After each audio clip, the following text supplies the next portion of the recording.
एक दफा का जिक्र है। एक गांव में एक सादा किसान रहता था। वो निहायत सीधे दिल का इंसान था, लेकिन अक्सर अजीबो गरीब सवालात सोचता और गांव के मशहूर हकीम साहब के पास चला जाता। हकीम साहब अपनी दानाई और हाजिर जवाबी की वजह से गांव में मशहूर थे।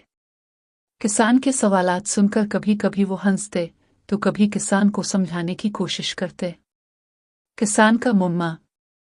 एक दिन किसान ने सोचा कि हकीम साहब को एक ऐसा सवाल करे जिसका जवाब उनके पास ना हो। वो सीधा हकीम साहब के पास पहुंचा और मासूमियत से बोला, हकीम जी, ये बताएं कि मुर्गी अंडे देती है या अंडे मुर्गी देते हैं? हकीम साहब ने यह सवाल सुना तो एक लम्हे के लिए हैरान रह गए। गांव वाले भी वहां मौजूद थे और सबके चेहरों पर मुस्कुराहट थी।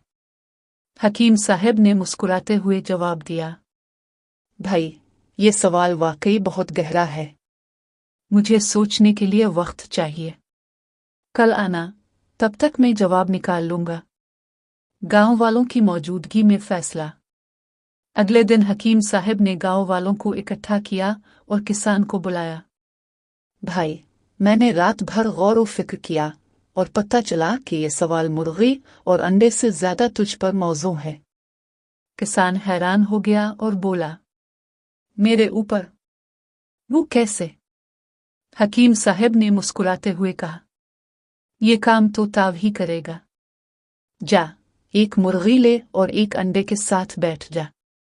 फिर देख के पहले कौन हरकत करता है, मुर्गी या अंडा। मीम। ये सुनकर गांव वाले हंसते हंसते लूटपोट हो गए।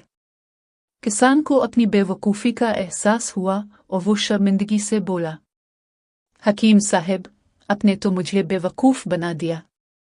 हकीम साहब ने हंसते हुए कहा, बेवकूफ़ी नहीं भाई, जिंदगी का एक सबक दिया है।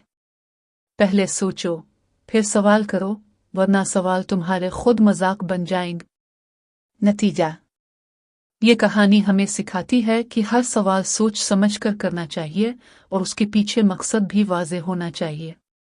बेमकसद सवाल ना सिर्फ दूसरों को परेशान करते हैं, बल्कि कभी कभार हमें भी शर्मिंदा कर सकते हैं।